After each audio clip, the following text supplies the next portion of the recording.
This is not marketing. No! Prepare for learning.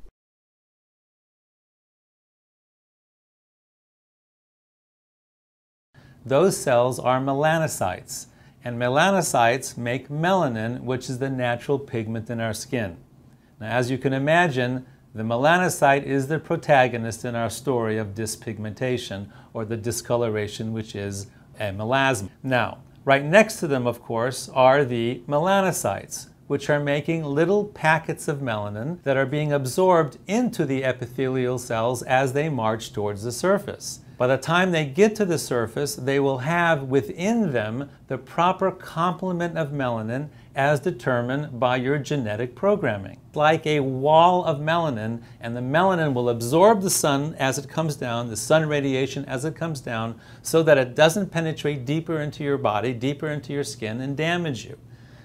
If we only treat the color of the skin of the face and bleach out the melanin that's there, without resetting the melanocytes whose thermostats are set too high, the spot's going to come right back.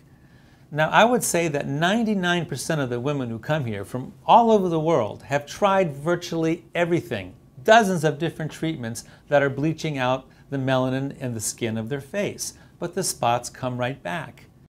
Number one, because we're using low power of energy, we don't risk stimulating the melanocytes.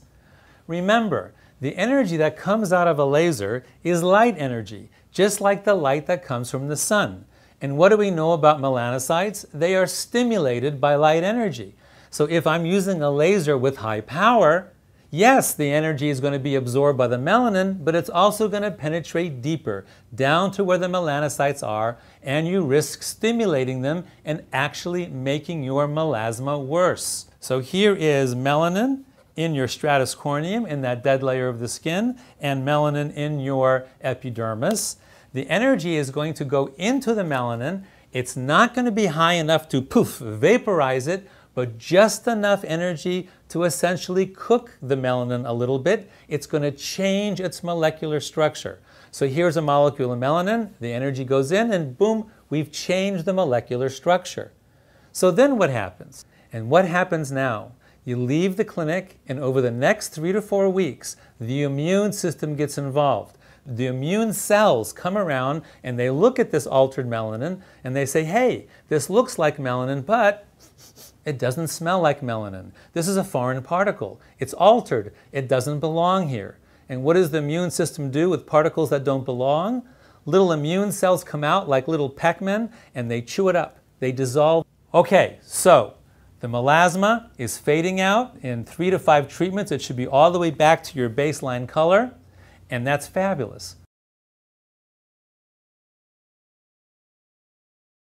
Which means we have 15 different types of lasers that might be the right frequency for your specific melasma. We'll use them during the course of your procedures to reduce and control and eliminate your melasma. The engineering is spectacular.